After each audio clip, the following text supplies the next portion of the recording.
ಪ್ರಿಯ ವೀಕ್ಷಕರೇ, C9 ಕನ್ನಡ ಸುದ್ದಿವಾಹಿನಿಗೆ ಸ್ವಾಗತ. ನಾನು ನಿಮ್ಮ ಸುಮಾ ಪಾಟೀಲ್. ಇವರ ಸಚಿವ ಈಶ್ವರ್ ಬಿ ಖಂಡ್ರೆ ಅವರಿಗೆ ಯುವ ಮುಖಂಡರಾದ ನರಸಪ್ಪ ಬಿ ಜಾನಕ್ನವರವರು ಯಾಕತ್ಪುರ್ ಹತ್ತಿರಗೊಂಡ ಸಮುದಾಯದ ಸಂಪ್ರದಾಯದಂತೆ ಕಂಬಳಿ ಹೊದಿಸಿ ಮಾಲಾರ್ಪಣೆ ಮಾಡಿ ನೆನಪಿನ ಕಾಣಿಕೆಯಾಗಿ ಅವರದೇ ಭಾವಚಿತ್ರ ಹಾಗೂ ಕುರಿಯ ಮರಿಯನ್ನು ನೀಡುವ ಮೂಲಕ ಸನ್ಮಾನಿಸಿ ಗೌರವಿಸಿದರು. ಜೊತೆಗೆ ಸುಪ್ರೀಂ ಕೋರ್ಟ್ ತೀರ್ಪಿನಂತೆ ಪರಿಶಿಷ್ಟ ಜಾತಿ ಒಳ ಮೀಸಲಾತಿ ಅನುಷ್ಠಾನಕ್ಕೆ ಒತ್ತಾಯಿಸಿ ಬೀದರ್ ನಗರದಲ್ಲಿ ಕರ್ನಾಟಕ ದಲಿತ ಸಂಘರ್ಷ ಸಮಿತಿ, ದಾದಾ ಸಾಹೇಬ್ ಡಾಕ್ಟರ್ ಎಸ್ ಮೂರ್ತಿ ಸ್ಥಾಪಿತ ಜಿಲ್ಲಾ ಸಮಿತಿ ಬೀದರ್ ವತಿಯಿಂದ ಪ್ರತಿಭಟನೆ ಹಮ್ಮಿಕೊಳ್ಳಲಾಯಿತು. ಬೀದರ್ ನಗರದ ಅಂಬೇಡ್ಕರ್ ವೃತ್ತದಿಂದ ಹಲಗೆ ಬಾರಿಸುವುದರ ಜೊತೆಗೆ ಆರಂಭವಾದ ಇವರ ಹಕ್ಕೊತ್ತಾಯದ ಪ್ರತಿಭಟನೆ ಜಿಲ್ಲಾಧಿಕಾರಿ ಕಚೇರಿ ತಲುಪಿ ಬಳಿಕ ಜಿಲ್ಲಾಡಳಿತ ಮೂಲಕ ಮಾನ್ಯ ಮುಖ್ಯಮಂತ್ರಿಗಳಿಗೆ ಬರೆದ ಮನವಿ ಪತ್ರವನ್ನು ಸಲ್ಲಿಸಿದರು.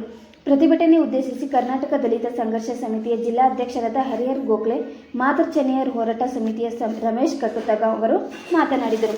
ಈ ಸಂದರ್ಭದಲ್ಲಿ ಮಾರುತಿ ಸೂರ್ಯವಂಶಿ, ಪೀಟರ್ ಶ್ರೀಮಂಡಲ್, ಭೀಮಶೆ ಚುಳುಕೆ, ಜೀವನ್ ಚಿತ್ರಿ, ರಾಜ್ಕುಮಾರ್ ಭಾಟಸಂಗಿ, ಸುನಿಲ್ ಕೋಳೂರ್, ಧನರಾಜ್ ಕೋಳರ್, ಸಂಜುಕುಮಾರ್, ಬಾಬುರಾವ್ ಸೂರ್ಯವಂಶಿ ಸೇರಿದಂತೆ ಇನ್ನಿತರು ಇದ್ದರು. ವರದಿಗಾರರು ರೋಹನ್ ಮನೋಹರ್, ಬೀದರ್.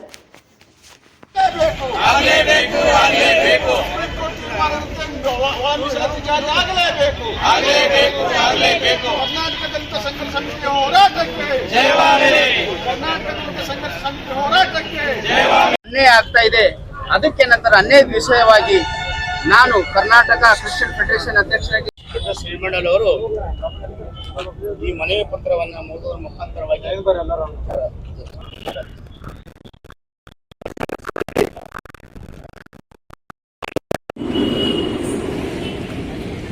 ಕರ್ನಾಟಕ ದಲಿತ ಸಂಘರ್ಷ ಸಮಿತಿ ವತಿಯಿಂದ ಒಳ ಮೀಸಲಾತಿ ಸಲುವಾಗಿ ನಾವು ಹೋರಾಟ ಮಾಡ್ತಾ ಇದ್ದೇವೆ.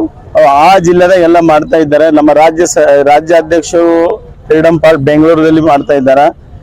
ಇವತ್ತು ನಮ್ಮ ಸಮಾಜಕ್ಕೆ ಸುಪ್ರೀಂ ಕೋರ್ಟ್ ಆದೇಶ ಆಗಿ 1 ಮಂತ್ ಆಗಿ ಮತ್ತೆ 2ನೇ ತಿಂಗಳು ಚಾಲು ಇದೆ. ಆದರೂ ನಮಗೆ ನ್ಯಾಯ ಸಿಗ್ತಾ ಇಲ್ಲ.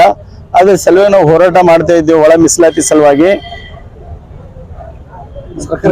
ಮನವಿ ಮಾಡ್ತೀರಾ ಸರ್? ಹಾ, ಸರ್ಕಾರಕ್ಕೆ ಮನವಿ ಮಾಡ್ತಾ ಇದ್ದೇವೆ. DC ಮುಖಾಂತರ ನಮ್ಮ ಮಾನ್ಯ ಸಿದ್ದರಾಮಯ್ಯ ಸಾಹೇಬರಿಗೆ, CM ಸಿದ್ದರಾಮಯ್ಯ ಸಾಹೇಬರಿಗೆ ನಾವು ಮನವಿ ಮಾಡ್ತಾ ಇದ್ದೇವೆ. ಆಂಧ್ರ ಪ್ರದೇಶದಲ್ಲಿ 24 ಗಂಟೆಯಲ್ಲಿ ಅವರಿಗೆ ಎಲ್ಲ ನ್ಯಾಯ ಸಿಕ್ಕಿದೆ. ನಾವು ಇಲ್ಲಿ ಕರ್ನಾಟಕದಾಗ ನಮಗೆ 1 ಮಂತ್ ಆಯ್ತು, ನಮಗೆ ಇನ್ನ ನ್ಯಾಯ ಸಿಗಲಿಲ್ಲ. ಅದರ ಸಲುವಾಗಿ ನಾವು ಒಳ ಮೀಸಲಾತಿ ಸಲುವಾಗಿ ಹೋರಾಟ ಮಾಡ್ತಾ ಇದ್ದೇವೆ. ಹರಿಹರ್ ಲಕ್ಷ್ಮಣ್ ಗೋಖಲೆ, ನಾನು DSS ಜಿಲ್ಲಾ ಅಧ್ಯಕ್ಷ. ದಾದಾ ಸಾಹೇಬ್ ಎನ್ ಮೂರ್ತಿ DSS ಅಧ್ಯಕ್ಷ ಇದ್ದೀನಿ, ಜಿಲ್ಲಾ ಅಧ್ಯಕ್ಷ. ಎನ್ ಮೂರ್ತಿ ವತಿಯಿಂದ ಬೀದರ್ದಲ್ಲಿ ನಮ್ಮ ಹರಿಹರ ಗೋಖಲೆ ಅವರ ನೇತೃತ್ವದಲ್ಲಿ ಬೃಹತ್ವಾದ ಪ್ರತಿಭಟನೆ ಆಯಿತು. ಅದು ಯಾವ ವಿಷಯದಲ್ಲಿ ಅಂದರೆ, ಸುಪ್ರೀಂ ಕೋರ್ಟ್ ನ್ಯಾಯಾಧೀಶರು ಏನು ಒಳ ಮೀಸಲಾತಿ ಆಯಾ ರಾಜ್ಯಗಳು ಮಾಡ್ಬೋದು ಅಂತೇಳಿ ಆ ತೀರ್ಪಿನನ್ವಯ ರಾಜ್ಯದಲ್ಲಿ ಜಿಲ್ಲೆಯಲ್ಲಿ ಹೋರಾಟ ನಡೀತಾ ಇದೆ. ನಮ್ಮ ಕರ್ನಾಟಕದಲ್ಲಿ ಮಾತ್ರ ಕರ್ರ ಅಂದ್ರೆ ಮಾಡು, ನಾಟಕ ಅಂದ್ರೆ ನಾಟಕ, ಕರ್ರ ನಾಟಕ ಮಾಡ್ತಾ ಇದ್ದಾರೆ, ಬರೀ ಕೆಲಸ ಮಾಡ್ತಾ ಇಲ್ಲ. ಇದಕ್ಕೆ ಸಂಬಂಧಪಟ್ಟಂತೆ ಅನೇಕ ರಾಜ್ಯಗಳು ಆಯಲ್ರಿ ಮಾತಾಡಿದ್ದಾರೆ, CM ಮಾತಾಡಿದ್ದಾರೆ, ತಮಿಳುನಾಡು ಮಾತಾಡಿದೆ, ಎಲ್ಲ ರಾಜ್ಯಗಳು ಮಾತಾಡಿದ್ದಾರೆ. ಅವ್ರು ನಾವು ಮಾಡ್ತೇವೆ ಅಂದ್ರೆ, ಆದ್ರೆ ನಮ್ಮ ಸಿದ್ದರಾಮಯ್ಯ ಅವರು, ಸಿದ್ದನಹುಂಡಿಯ ರಾಮಯ್ಯ ಅವರು ಯಾಕೋ ಏನು ತುಟಿ ಬೀಸ್ತಾ ಇಲ್ಲ, ಬರೀ ಸಭೆಗಳನ್ನೇ ಕರಿತಾ ಇದ್ದಾರೆ, ಮಾಡ್ತೀನಿ ಅಂತ ಇದ್ದಾರೆ.